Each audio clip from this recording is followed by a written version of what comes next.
Bien, ya estamos con el diputado Mauricio Ojeda, representante del distrito número 23 de la Araucanía, en Chile. Está en Temuco. ¿Qué tal, diputado Ojeda? ¿Cómo le va? Qué gusto. Hola, Raúl, gusto saludarte. Efectivamente, acá estamos en la capital de la región de la Araucanía, Temuco.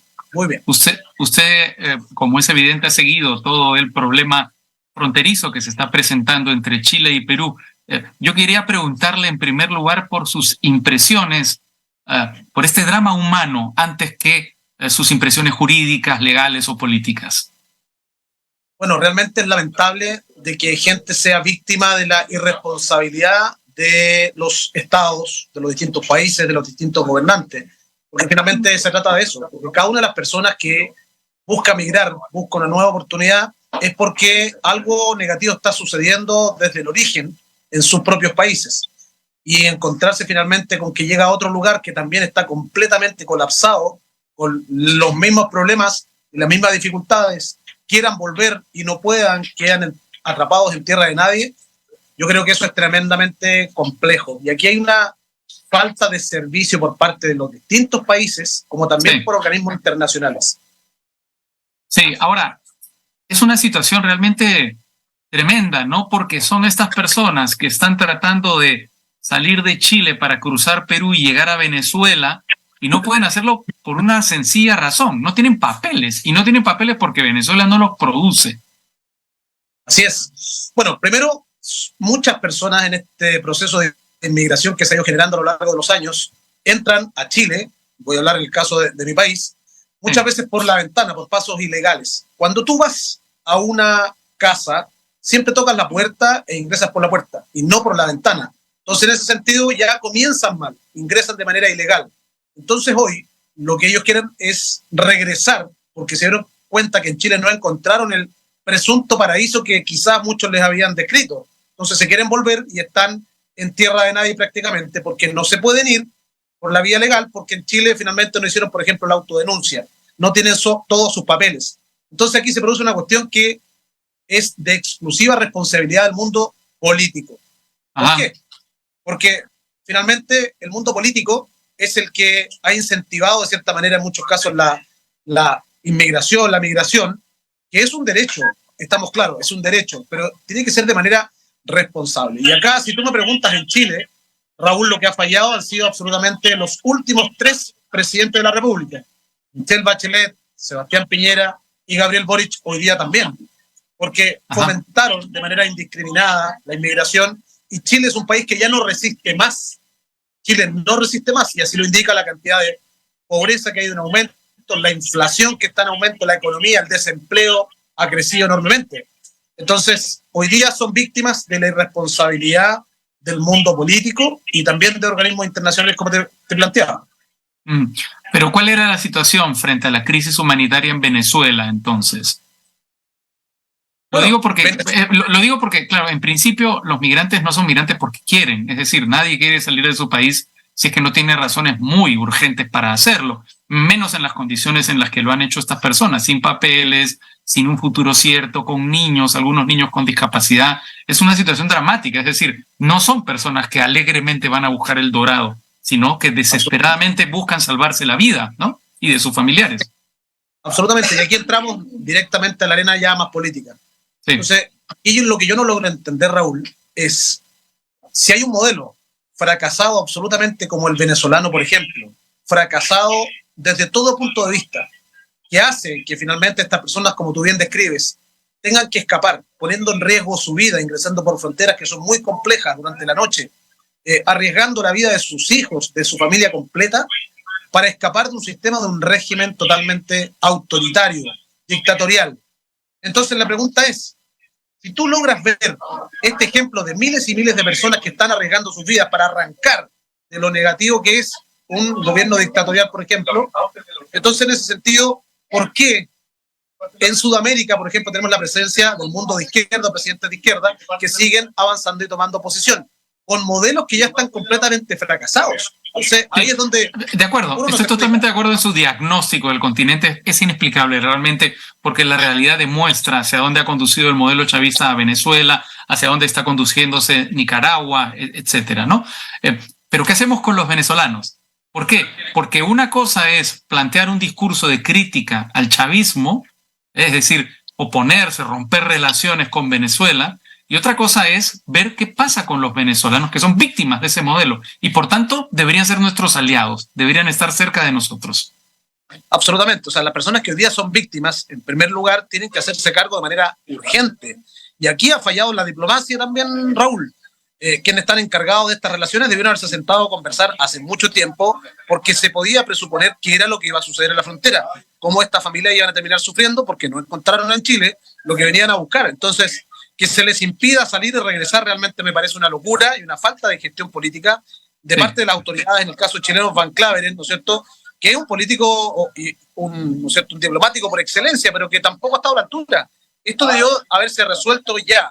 Y si no es Chile que tenga que asumir el costo, que sea Venezuela. Y también yo creo que nadie ha apuntado directamente, por ejemplo, a la ONU, que permanentemente está trabajando en virtud de los derechos humanos, de los inmigrantes, la inmigración, etcétera. Por tanto, que se hagan cargo. Si la ONU también recibe recursos de todos los países, Chile le entrega un suculento nivel de ingresos a la ONU, como también lo hace la mayoría de los países. Entonces, ¿por qué no pensar en la ONU, que en este momento se preocupa efectivamente de los derechos humanos de todas estas personas y financie, por ejemplo, un avión y que puedan ser llevados de vuelta a sus lugares de origen? Sí, ahora el jueves, el día de hoy, el gobierno de su país ha dicho que el domingo 7 sale un primer vuelo de repatriación, ¿no? Un vuelo que llega de Venezuela y que, digamos, constituirá este primer esfuerzo de retorno a ese país. ¿Qué le parece esta primera solución? Bueno, esta es la gestión que se hace para que salga desde Arica, ¿no? Eso es lo que tengo entendido. Desde el aeropuerto de Arica, sí. Nosotros nos enteramos por la prensa peruana, ¿me podrás creer? Y eso habla de la falta de gestión, de prolijidad en estos procesos. Y a buena hora que llegue este avión y que prontamente estas familias, sobre todo los niños, que es lo que más duele, puedan regresar a sus hogares y ojalá no solamente regresar a su realidad, que debe ser tremendamente triste y dolorosa, que por eso se escapan, que ojalá pueda cambiar el mundo político y el pensamiento y nuestro continente o el Cono Sur comencemos a darnos cuenta de la situación que se puede llegar a generar cuando te encuentras con gobiernos que son populistas, de ideas fáciles, de ofertas fáciles, etcétera.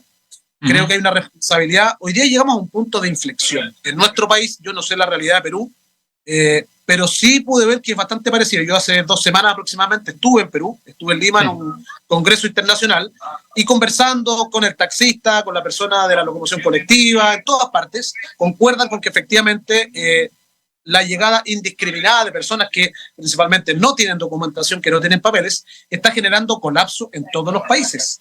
Y eso es una realidad. Entonces yo digo, ¿a qué hora nuestros presidentes se sientan a conversar, se reúnen para ver salidas rápidas?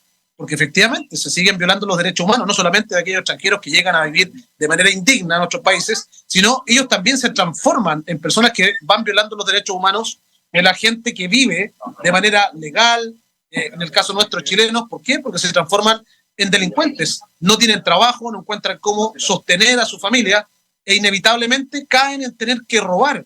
Entonces van habiendo nuevas víctimas y es un círculo virtuoso, Raúl, que no se ha cortado, y eso depende exclusivamente, y aquí yo responsabilizo a los presidentes de los países de Sudamérica. Son ellos los que tienen que, de manera urgente, reunirse para dar solución a esta cuestión que ya sabemos que estamos completamente hasta el cuello. Sí. Ahora, digamos, no sé si se anima a perfilar alguna solución, es decir, ¿qué implicaría una solución a la crisis de los migrantes venezolanos? ¿Por dónde se les podría ayudar? Digamos, una salida es la que ya ha ocurrido, es decir, acoger, en el caso de Perú, más de 1 millón de personas. ¿Pero qué otras alternativas quedan? En Chile se calcula, porque tampoco podemos tener la cifra exacta, porque entran por pasos ilegales, se calcula más de 2 millones ya. Más de 2 millones. Y en ese sentido, yo creo que los países deben tener como una premisa básica que cada persona que ingresa a otro país tiene que ser por la vía formal.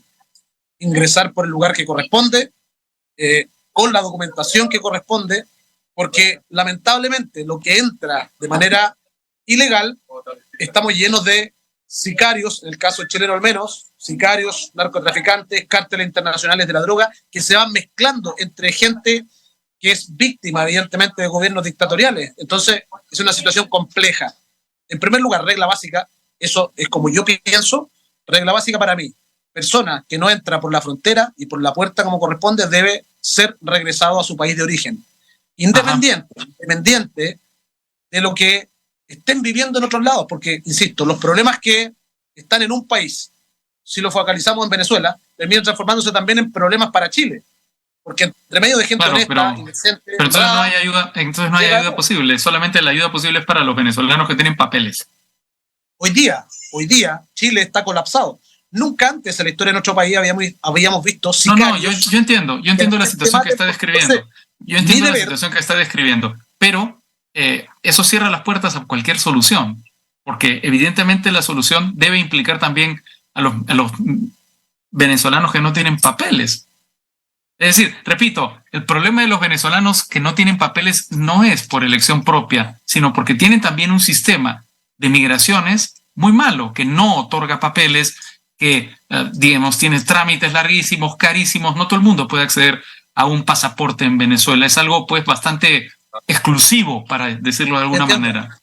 Pero en nuestro país, Raúl, existe la posibilidad de que las personas que ingresan por un paso clandestino se puedan regularizar, la autodenuncia. Ajá. Entonces, sí, tienes a un extranjero que ingresa de manera ilegal por la frontera, por los motivos que ya conocemos, y en segundo lugar llega al país y sabe que este país le da la posibilidad de autodenunciarse para ver la opción de poder quedarse de manera permanente, de manera legal, y si no lo toman, y así todos nos encontramos con que efectivamente están sufriendo hoy día la frontera, lo están pasando realmente muy mal, pero ellos cometieron dos cosas: uno, cruzaron por un paso ilegal; dos, no se autodenunciaron tampoco. Entonces es súper complejo para un país discriminar entre quién viene realmente porque está arrancando y siendo víctima de un gobierno dictatorial o quién es delincuente. Porque efectivamente las cifras están allí, y hoy día en Chile tenemos la peor crisis de seguridad en décadas. No lo habíamos visto en la historia de Chile, recién. Entonces es súper difícil discriminar quiénes son los buenos y quiénes son los malos, porque los malos que llegaron son malos de verdad. De acuerdo. Última pregunta. Usted nos ha hablado del gobierno. Yo quería preguntarle explícitamente por Gabriel Boric frente a esta situación. A ver, Gabriel Boric, yo soy oposición. Primero, para que quede claro, no quiero sacar un provecho político, pero creo que Sebastián Piñera, incluso el presidente anterior, formé parte de su gobierno. Fui gobernador en el gobierno del presidente Piñera y también fui Seremi. Y lo hizo muy mal en materia de migración. Y el presidente Boric lo ha hecho, o se ha esforzado por hacerlo aún peor. El presidente Boric, lamentablemente, es un joven que salió de la universidad, bueno, corrijo, no alcanzó a terminar su carrera, pasó de la universidad directamente a las calles a protestar, y de la protesta, desde la validación de la violencia como método político, pasó al Congreso Nacional, y de diputado pasó a ser presidente de la República. Vale decir, es una persona que jamás en su vida le ha trabajado un día a nadie, jamás ha hecho un emprendimiento, nunca ha tenido que pagar o saber cómo llegar a fin de mes para pagar un sueldo. Es una persona que no tiene la experiencia para dirigir y para gobernar un país. Es una persona que no está 100% preparada, no solo en cuanto a contenido, a la experiencia de vida, sino que también es conocido, y él mismo lo ha dicho, lo ha reconocido, que él tiene TOC, ha estado en tratamientos permanentes. Entonces no es una persona que esté capacitada para enfrentar esta crisis humanitaria, la crisis de violencia, de homicidios, de crímenes que tenemos en Chile. Lamentablemente, por ahí yo escuché la prensa peruana, o como algunos alcaldes, por ejemplo, se refirieron al presidente Boric, y yo lamento que sucedan estas cosas, porque en política hay que tratar de mantener siempre los márgenes. Las formas. Las formas, absolutamente, pero logro entenderlos. Entonces, imagínense ustedes, si es lo que visualizan desde Perú, imagínense qué piensan los chilenos al ver que por amplia mayoría votaron por una persona que vendió muchas ideas y que al cabo de un año tiene una aprobación de un 20, un 25%. Y el resto de la gente que votó por él hoy día ya no lo apoya, porque son las mismas ideas que hicieron fracasar a Venezuela, Nicaragua, etcétera. ¿Te fijas? Entonces, es una cuestión ya de sentido común. Muy bien, Mauricio Ojeda, diputado chileno. Muchas gracias por su participación en Al Vuelo.